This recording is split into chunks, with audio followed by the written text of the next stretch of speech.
Non, pas de pression. C'est une grande joie d'être avec vous ce matin, de pouvoir vous apporter la parole pour ce dernier culte de l'année. Et le titre de mon message, en tout cas le premier titre de mon message, il y en aura un deuxième.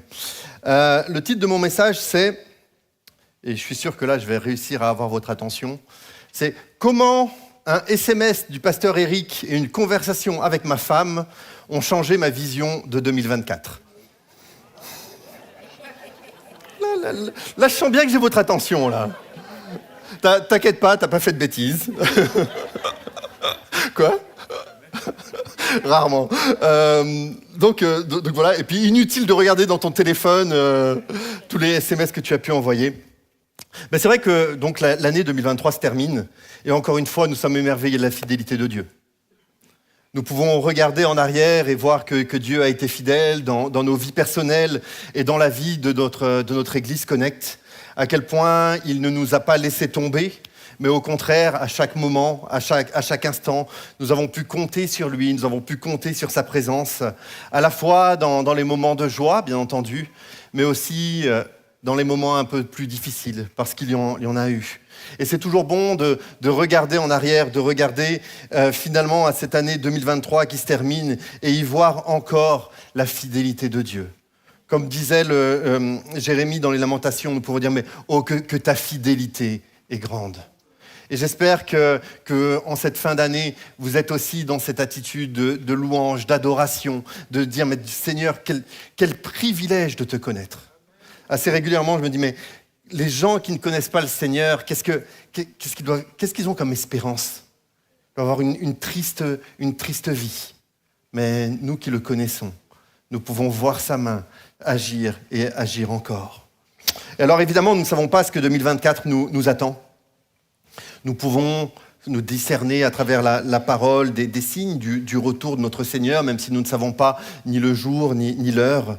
Et c'est vrai que si nous voulons être totalement honnêtes, nous pouvons simplement, avec des regards humains, regarder l'avenir et avoir bien des motifs d'inquiétude. Que ce soit les guerres, que ce soit les catastrophes naturelles, que ce soit les situations économiques, un petit peu partout, et beaucoup de choses.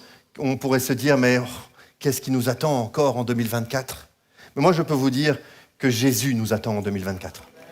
Et que Jésus sera là, dans cette année 2024. On ne sait pas comment, on ne sait pas qu'est-ce qu'il y a en réserve, mais je suis convaincu que Jésus sera là. Et ça nous suffit. Et ça nous suffit. Comme il l'a été en 2023, comme il l'a été en 2022, et on pourrait compter à rebours toutes ces années où il a été fidèle, le Seigneur est fidèle.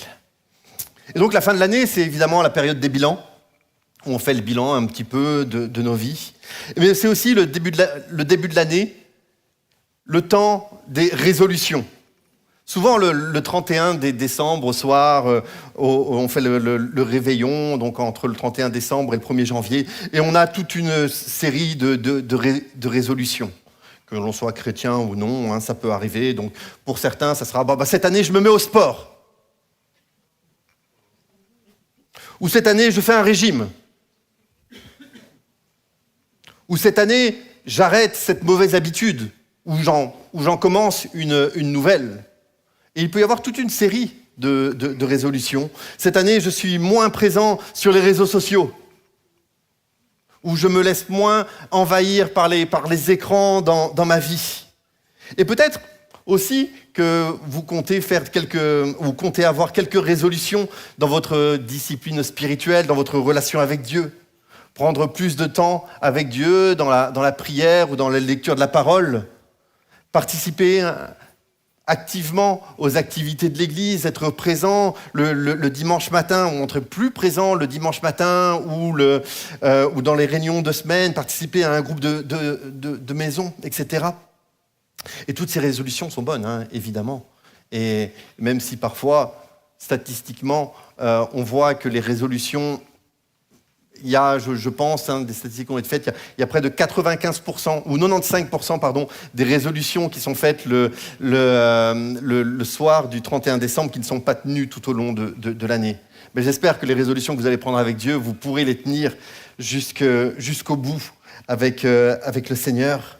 Mais je crois que ou en tout cas j'aimerais ce matin vous rajouter une résolution, à la fois pour nos vies personnelles, mais aussi pour notre vie en tant qu'Église Connect. J'aimerais que cette année 2024, nous puissions saisir les opportunités que le Seigneur va nous présenter. Dans l'Épître aux Éphésiens, au chapitre 2 et au verset 10, il nous est dit « Car nous sommes son ouvrage, ayant été créés en Jésus-Christ pour de bonnes œuvres que Dieu a préparées d'avance afin que nous les pratiquions. » D'autres versions, ou en tout cas le texte original dira « afin que nous y marchions ». Et donc ce texte nous dit que Dieu a préparé de bonnes œuvres à l'avance, et pas simplement à une catégorie de personnes, mais pour chacun d'entre nous, et que nous sommes appelés à les pratiquer, que nous sommes appelés à marcher dans ces bonnes œuvres, que nous sommes appelés à marcher dans ce que le Seigneur a prévu pour nous. Et j'aimerais vraiment que tout au long de cette année qui arrive, nous puissions être attentifs aux opportunités, attentifs à ce que le Seigneur va nous présenter, et que nous puissions, comme de bons et fidèles disciples, marcher dans ce que le Seigneur a prévu pour chacun d'entre nous. Il y a des moments spéciaux où le Seigneur veut nous amener plus loin dans notre relation avec lui, où il veut nous amener plus loin dans son service, où il a préparé quelque chose pour aussi nous faire grandir, pour nous faire évoluer, pour nous faire avancer dans la foi. Et ce matin, j'aimerais que nous puissions, chacun d'entre nous, être conscients de cela. Alors peut-être que les opportunités de Dieu, vous les saisissez déjà. Et j'aimerais, alors que dans cette année 2024, vous continuiez à le faire et vous encouragez à continuer à saisir ce que Dieu a pour vous. Peut-être que ça vous arrive parfois de saisir ce que Dieu a pour vous et de marcher dans ses projets, mais parfois non. Et alors j'aimerais vous encourager à encore aller plus loin dans votre relation et dans votre marche avec le Seigneur. Et peut-être aussi que pour vous, ce que je suis en train de vous dire ce matin, c'est du chinois, et que votre quotidien est quelque part vide de Dieu, et que vous n'avez pas l'impression que Dieu est avec vous chaque jour, que vous n'avez pas l'impression que Dieu a des projets pour vous, vous n'avez pas l'impression que Dieu a des bonnes œuvres qu'il a préparées pour vous. Alors dans ces cas-là, j'aimerais éveiller peut-être votre conscience, votre attention par rapport à cela. 3 choses sur les opportunités de Dieu que nous verrons ce matin. La première, nous verrons que les opportunités de Dieu, quelque part, doivent se saisir et qu'elles sont importantes à saisir, qu'il y a des moments spéciaux où Dieu va nous demander de faire une action, un moment de prière ou quoi que ce soit, mais où nous devrons être actifs. La deuxième chose, c'est le rapport entre finalement les opportunités de Dieu et l'obéissance. Et je sais que c'est peut-être pas un mot très, très, très à la mode, l'obéissance, mais c'est la base finalement de notre vie de disciple, de notre vie de chrétien. Et la troisième chose, nous verrons que les opportunités de Dieu, quand nous rentrons dedans, quand nous rentrons dans les bonnes œuvres que le Seigneur a fait pour nous, ça nous fait grandir, ça nous fait évoluer, ça nous fait aller plus loin dans notre foi.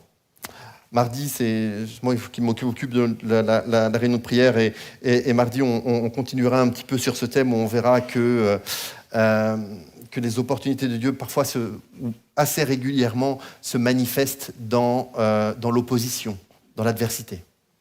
Mais voyons ensemble simplement quelques points ce matin. Les opportunités de Dieu se saisissent. Avec le temps, avec l'avancement de certaines technologies, avec l'avancement aussi de certains services, je crois que nous sommes face à un défi dans notre société, c'est que assez régulièrement, ou en tout cas dans beaucoup de domaines, nous faisons de moins en moins d'efforts. Nous en avons de moins en moins à faire. Et ça peut avoir des bons côtés, ça peut avoir des bonnes choses. Mais je suis toujours étonné. Avant, il y a quelques années, quand vous vouliez faire un achat, vous deviez vous déplacer dans un magasin.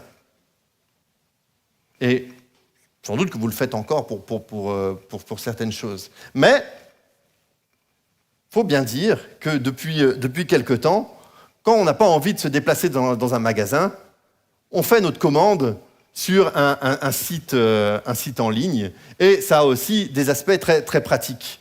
Et au lieu d'aller chercher la marchandise ou le produit, il y a quelqu'un qui vient sonner à votre porte et qui vient vous dire tenez, voilà votre colis, et on est très content de ne pas avoir eu à se déplacer. En tout cas, moi, ça m'arrive assez fréquemment.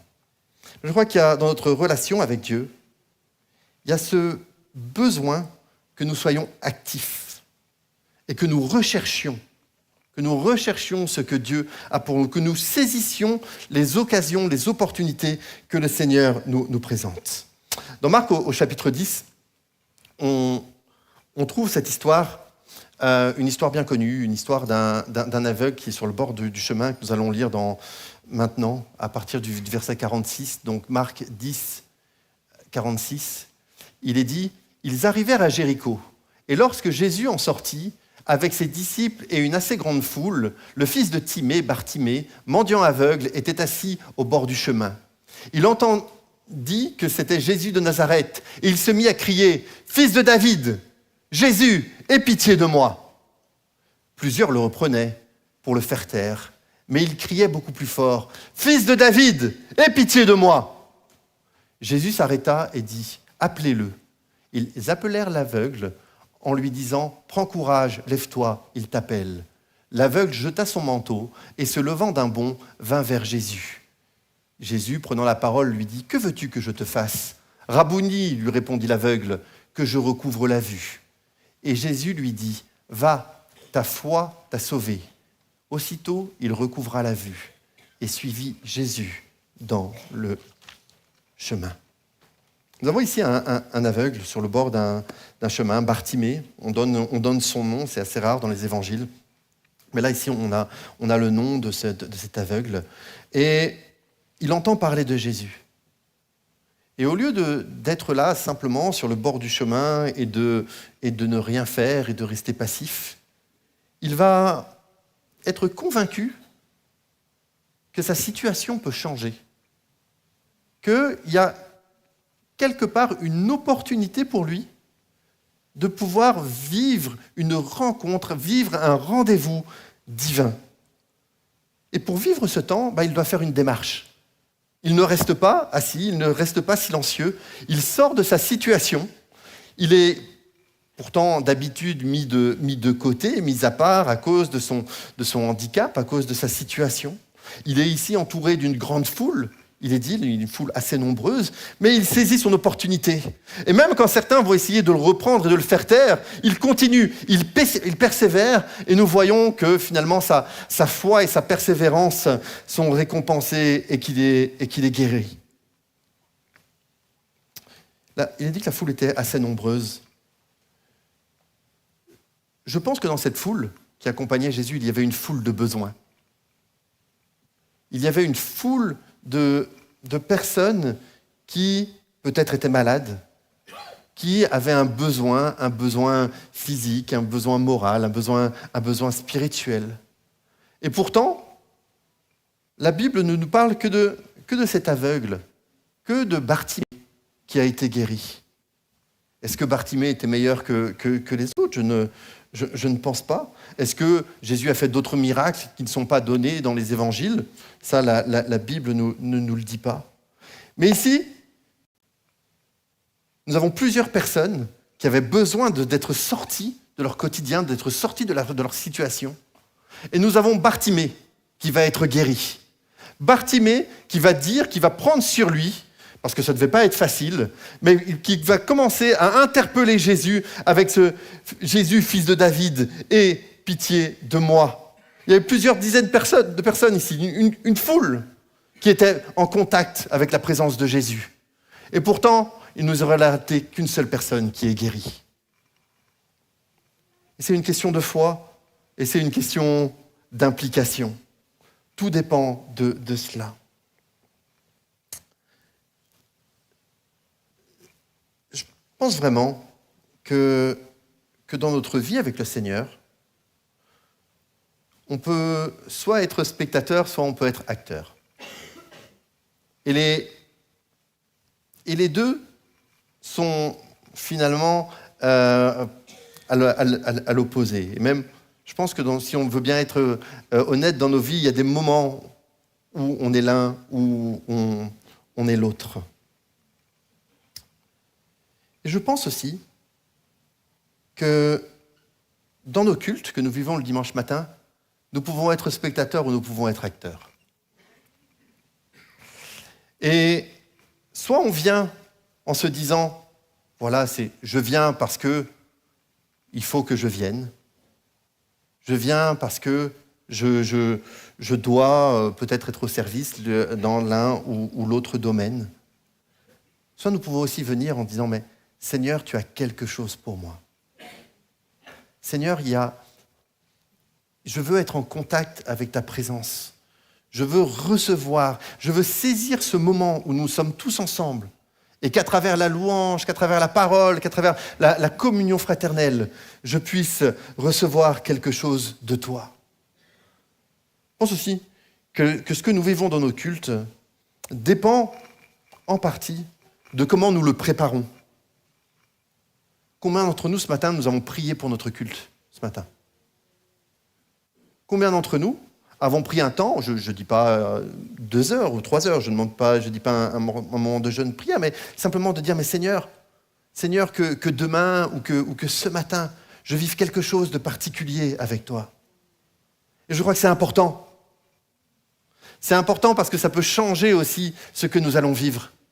Ça peut changer finalement nos attentes. Ça peut changer, c'est finalement cette opportunité que nous avons d'être touchés, d'être transformés par Dieu. J'aimerais que les dimanches matins, il y ait 200 cœurs qui puissent crier « Mais Jésus, fils de David, aie pitié de moi ». Qu'il y ait 200 personnes, et je dis 200, je ne sais pas combien nous sommes ce matin, je dis une moyenne, qui puissent dire « Mais Seigneur, j'ai tellement besoin de toi ». J'ai tellement besoin d'être transformé par toi, d'être touché par toi. Et ne laissez pas passer ces moments. Et je parle du culte des dimanches matins, mais on pourrait parler des réunions de semaine, des groupes de maison, des différentes activités. Alors parfois, ça bousculera peut-être nos habitudes, nos conceptions. Mais je suis convaincu qu'il y a des opportunités qui nous attendent en 2024. Des opportunités de vivre cette présence de Dieu alors que nous sommes réunis le dimanche matin.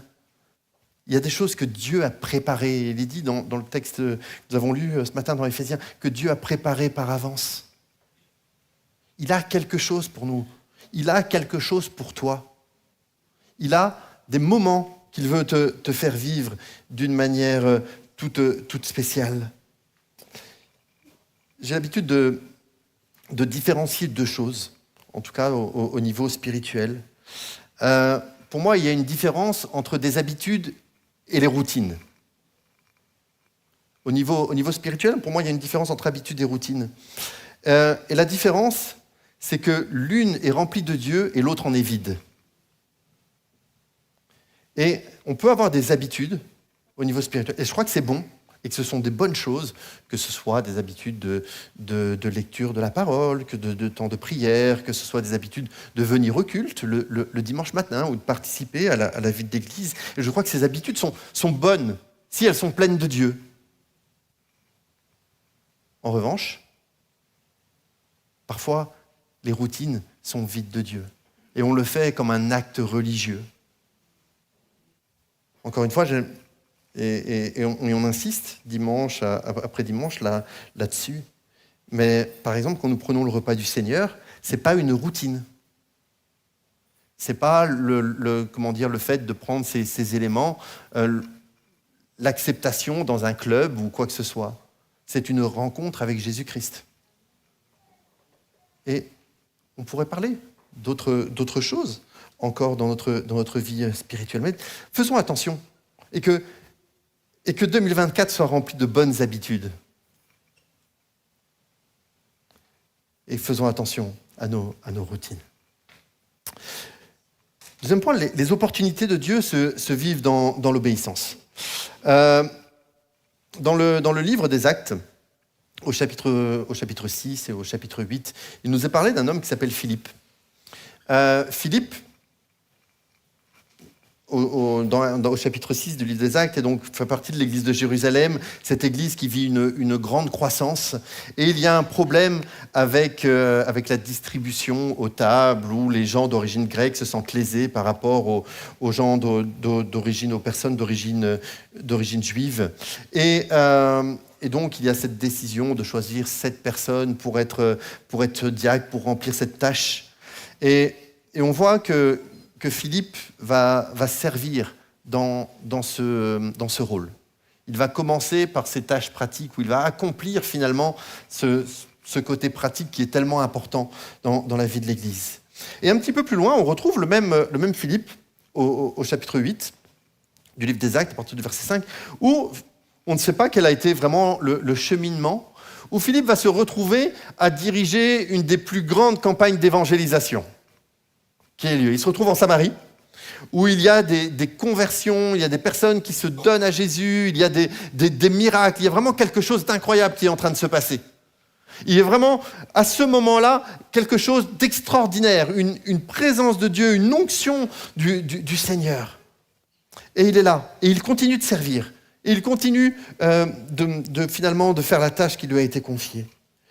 Et au verset 26-27, il y a quelque chose de vraiment étonnant. Et au chapitre 8 du livre des Actes, verset 26-27, il est dit « Un ange du Seigneur, s'adressant à Philippe, lui dit « Lève-toi et va du côté du Midi sur le chemin qui descend de Jérusalem à Gaza, celui qui est désert. » Il se leva et partit. C'est quand même assez étonnant. Nous avons Philippe qui est ici, qui dirige, comme je l'ai dit, quelque chose d'absolument extraordinaire. Et un ange du Seigneur lui dit « Voilà, tu vas quitter ça. Tu vas quitter ce que tu es en train de vivre. Tu vas quitter vraiment cette croissance, ces temps bénis. Et je te demande d'aller dans le désert. » Peut-être que Philippe aurait pu dire « Oui, mais... » Bon, je ne sais pas si on peut vraiment discuter avec un ange du Seigneur. Je ne pense pas. Mais il y a cette obéissance. Il se lève et il est dit, il se leva et partit. Il quitte la Samarie, il va dans le désert. Et il ne sait pas trop pourquoi. Et à ce moment, il rencontre l'eunuque éthiopien, un ministre éthiopien. Et on va voir qu'à travers cette situation, ça va être une porte ouverte à l'annonce de l'Évangile dans ce pays. Parfois, ce que Dieu va nous présenter, ce n'est pas forcément ce dont on a envie ou ce dont on rêve. Mais Dieu connaît mieux ce qui est bon que nous-mêmes. Et il y a un moment, l'obéissance, c'est savoir se dire que Dieu a une vision globale de son plan, de ses projets, et que nous n'avons qu'une vision extrêmement partielle. Et que s'il nous demande, s'il nous conduit sur un chemin, il sait ce qu'il fait. Dieu sait ce qu'il fait. En 2024, Dieu saura ce qu'il fait. Il sait très bien comment et où nous conduire. Alors c'est vrai que ça peut être un peu difficile. Je crois que c'est le moment de revenir sur le titre de ma prédication. Je pense que vous l'attendez tous et j'aurais pas oublié. Il y a quelque temps, et c'était le 20 décembre, bon, on ne savait pas trop d'où ça venait, mais voilà, on a un peu l'habitude. Le 20 décembre, je reçois un SMS du pasteur Eric, et il me dit sans vraiment de contexte. Il me dit, oui, est-ce que tu pourrais m'accompagner en Bulgarie en février? Tu te rappelles de ce SMS. Et en fait, bon, voilà, c'était le 20 décembre, je me rappelle bien, j'étais pas très en forme, j'étais fatigué, j'étais pas... Et puis quand j'ai vu ça, j'étais très partagé. Parce que c'est un voyage pendant une semaine. Et donc, je dis, je vais prendre le temps d'y réfléchir, je vais prendre le temps de prier. Et aussi d'en discuter avec mon épouse, parce que voilà, vous imaginez bien que partir une semaine, ou en tout cas 5 jours, c'est pas facile. Et en discutant avec Sophie, elle m'a dit, tu sais bien qu'il y a quelque chose de Dieu, qu'il y a une opportunité de Dieu à y aller. D'ailleurs, j'ai pris mon billet. Il y a une opportunité de Dieu à y aller. Et ça me fait un peu réfléchir. Et ça m'a fait réfléchir. Et c'est aussi pour cela que je vous apporte ce message ce matin. Il y a une opportunité de Dieu qu'il fallait que je saisisse, mais que je saisisse aussi dans l'obéissance. Que je saisisse dans la foi. Et il y a beaucoup de choses que le Seigneur va nous présenter, et il y a beaucoup d'excuses que l'on pourrait avoir. On pourrait dire que nous n'avons pas le temps, mais si Dieu t'appelle, le temps, il va le trouver avec toi. On pourrait dire que nous sommes trop jeunes, on pourrait dire que nous sommes trop vieux, on pourrait dire que nous ne sommes pas qualifiés, que nous n'avons pas une bonne situation, que nous n'avons pas la bonne condition sociale, que on pourrait dire beaucoup de choses. Parfois, c'est simplement une question de peur, parce que nous ne savons pas exactement où le Seigneur va nous conduire. Parfois, ça peut être aussi une question de paresse, parce que voilà, nous sommes bien confortables là où nous sommes. Mais j'aimerais vraiment que nous soyons conscients dans cette année 2024 que le Seigneur va s'adresser à chacun d'entre nous. À chacun d'entre nous. Pour chacun d'entre nous, il a quelque chose qui est différent, mais pour chacun d'entre nous, il a quelque chose. Troisième point, des opportunités de Dieu vont nous faire grandir et nous faire grandir dans la foi. Hier après-midi plutôt, nous étions dans un centre commercial en famille, avec mon épouse, et en passant devant une enseigne de vêtements, Sophie m'a donc dit, voilà, viens, on doit rentrer dedans et on doit acheter un manteau pour Noah. Noah, c'est donc notre fils. Nous avons 3 enfants, c'est le deuxième, et donc Noah qui est là, je pense. Il n'est pas là. Donc Noah, et donc il a 12 ans. Et donc quand on est allé acheter ce manteau, qu'on est allé l'essayer, et je pense qu'il y a la plupart des mères de famille font ça, vous n'achetez pas un manteau qui est juste à la taille, vous achetez un manteau qui est un petit peu plus grand pour que ça dure 1, 2 ou 3 ans. Vous faites ça, en tout cas. Radin. Radin. Non, écoute, voilà. Ok, voilà. Oui, donc on n'est pas les seuls à faire ça. Et je pense, merci. Je pense qu'il y a une réalité. Il y a une réalité dans cela. C'est aussi un passage que nous allons lire dans un instant. Nous avons besoin de grandir. Et il faut réfléchir aussi à comment nous serons dans quelques temps. Il y a une histoire que j'aime beaucoup dans le premier livre de Samuel, avec Samuel et avec sa mère. Et donc, quand donc la mère de Samuel, après avoir prié à Samuel, elle le consacre, elle le donne au service de l'Éternel. Et la mère de Samuel venait lui rendre visite une fois par an. Et il est dit, c'est donc le livre de Samuel, le premier livre de Samuel au chapitre 2, à partir du verset 18, « Samuel faisait le service devant l'Éternel, et cet enfant était revêtu d'un éphod de lin, ou d'un manteau, ou d'une robe, selon les traductions. Sa mère lui faisait chaque année une petite robe, et la lui apportait en montant avec son mari pour offrir le sacrifice annuel. Élie bénit Elkana et sa femme en disant que l'Éternel te fasse avoir des enfants de cette femme pour remplacer celui qu'elle a prêté à l'Éternel. Et ils s'en retournèrent chez eux. Lorsque l'Éternel eut visité Anne, elle devint enceinte. Et elle enfanta 3 fils et 2 filles. Et le jeune Samuel grandissait auprès de l'Éternel. Et donc nous avons Anne qui vient rendre visite à son fils Samuel, et chaque année, elle lui faisait une petite robe ou un petit manteau. Et ce manteau devait durer 1 an. Et pendant 1 an, il devait porter cela. Mais donc, la mère qui doit porter ce manteau, elle devait prévoir.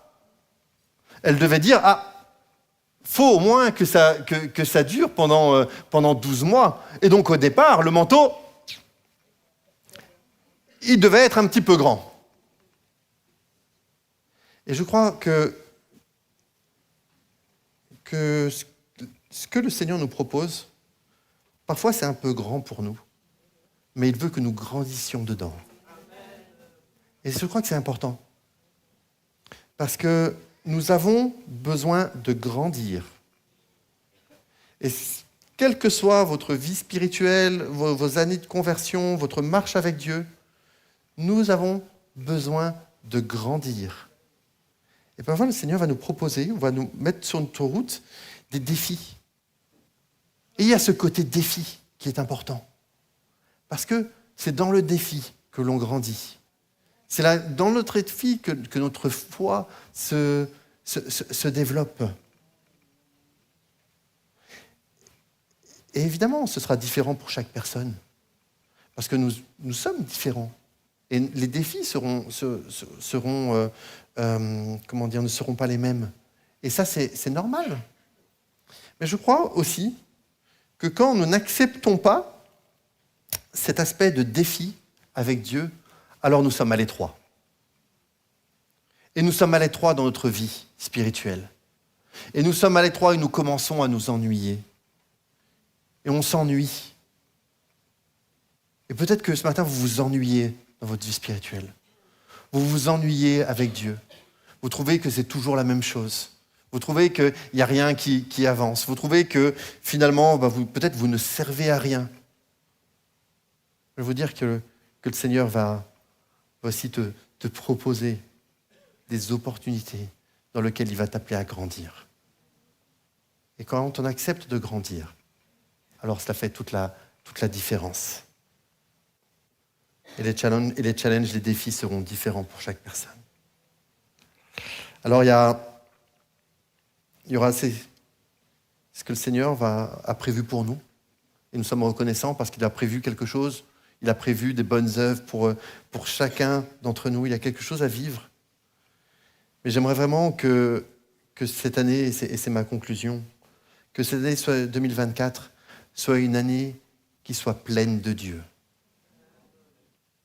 Qui ne soit pas simplement une année où nous vivotons, une année où nous laissons quelque part les choses se passer en tant que spectateurs, mais aussi que cette année, dans nos vies individuelles, mais aussi en tant qu'Église, nous puissions rentrer pleinement dans ces projets que Dieu a pour nous, que nous puissions saisir ces opportunités, que nous puissions avoir cette vision que Dieu est tellement bon qu'il prévoit de bonnes choses pour nous, afin que nous puissions y marcher et que nous prenions la décision de marcher, de pratiquer, d'être là, de ne pas nous arrêter. Alors, je disais ça en souriant, mais c'est vrai que ça m'a aidé, en tout cas toute cette histoire de SMS, de me dire mais il y a de belles choses qui nous attendent en 2024. Moi, je suis convaincu. Ça va être une belle année. Alors, moi, je peux vous dire qu'on va vivre des choses, sans doute, On ne s'y attend pas, ça c'est certain, mais on va rechercher ensemble ce que Jésus a pour nous. On va, chacun dans nos vies, se dire, mais Seigneur, tu as quelque chose pour moi, c'est extraordinaire. En tant qu'Église, nous avons des défis aussi en tant qu'Église, mais que le Seigneur nous aide, parce que je crois vraiment que si le Seigneur nous propose les défis qui sont devant nous, c'est aussi qu'il a quelque chose et qu'il a déjà prévu comment le vivre et quelles sont les solutions. On va vivre une belle année 2024. J'en suis convaincu, Connect. Ça va être beau, ça va être extraordinaire et ça va être une année pleine de Dieu. Amen. Est-ce qu'on peut prier ensemble? Seigneur, merci parce que tu as été tellement fidèle durant cette année 2023. Tu as été fidèle au-delà même de ce que nous pouvons imaginer. Tu as été fidèle dans les choses que nous avons vues, mais aussi dans les choses que nous n'avons pas vues. Tu as démontré, durant cette année qui est passée, toute ta bonté, ta bienveillance, ton amour envers nous. Merci parce que nous sommes au bénéfice, Seigneur, de ta grâce. Nous avons été au bénéfice, Seigneur, de ta grâce dans nos vies. Et Seigneur, nous te prions pour cette année qui s'ouvre devant nous, pour cette année 2024. Nous ne savons pas, Seigneur, où tu veux nous mener, mais nous savons, Seigneur, que tu seras là. Et nous le proclamons, Seigneur, dans nos vies individuelles, dans nos vies personnelles, mais aussi dans la vie de notre Église. Nous savons, Seigneur, que tu seras là et que tu ne nous abandonneras pas. Tu ne nous délaisseras pas, Seigneur, mais que tu seras là, Seigneur, et que tu as déjà prévu de bonnes choses. Je te prie pour chacun d'entre nous, Seigneur, que dans nos vies, nous puissions saisir ce que tu as pour nous. Que dans nos vies, Seigneur, nous ne soyons pas spectateurs, mais que nous soyons acteurs. Que dans nos cultes, Seigneur, le dimanche, nous puissions venir avec cette prière que tu as quelque chose et que tu veux nous faire vivre des cultes qui sont encore plus extraordinaires que ce que nous vivons. Nous sommes reconnaissants de ce que tu nous donnes, mais nous savons qu'avec toi qu'il y a plus. Nous te prions, Seigneur, pour que durant cette année qui vient, nous puissions voir des gens qui se donnent à toi. Nous puissions voir des conversions.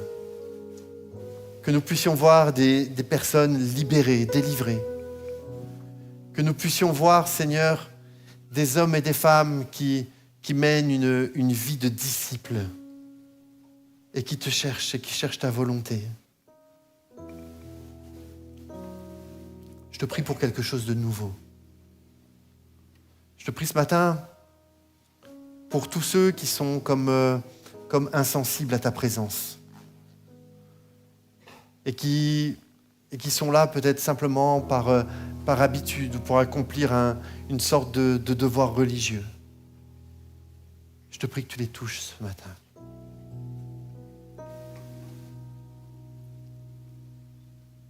Nous te remettons nos vies.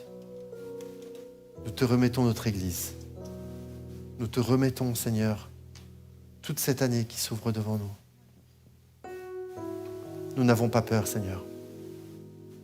Nous voulons bannir la peur et être revêtus de ton amour. Sois glorifié dans le nom de Jésus. Amen.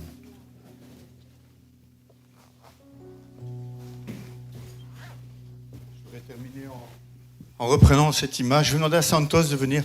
Viens m'aider, Santos. Je vais demander à Flavio aussi de venir m'aider. Viens, Flavio. Viens, j'ai besoin de toi. Viens, sois pas timide. Viens devant, viens devant. Il n'y en a qu'un de Flavio, hein. Allez, viens. Le Seigneur nous propose de commencer l'année 2024, soit comme ceci, un peu à l'étroit. Bah oui, c'est normal, c'est pour ça que j'ai choisi, tu vois. On peut entamer 2024 comme ça. Merci, Pasteur Timothée, pour cette belle image. Tu vas être empêché de grandir dans ma veste. Tu vas te sentir à l'étroit, d'accord? Ou alors on peut choisir d'entamer 2024 comme ceci.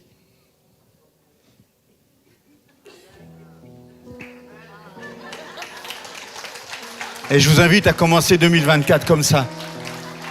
Parce qu'il va remplir cette veste. Il va être utilisé par le Seigneur et il va remplir cette veste. Amen. Qu'est-ce que vous choisissez? Celle-là, hein? Amen. Seigneur, merci pour cette belle image que tu nous laisses et nous voulons l'accepter, Seigneur. Nous voulons ressembler à Flavio pour commencer cette année 2024. Nous voulons, Seigneur, accepter les défis peut-être trop grands que tu vas nous proposer avec cette foi et cette confiance que c'est au travers de ces défis que nous allons grandir. Nous refusons, Seigneur, de stagner. Nous refusons, Seigneur, de même, Seigneur, rétrécir. Nous voulons grandir avec toi. Amen. Merci, Flavio. Mais tu me rends ma veste.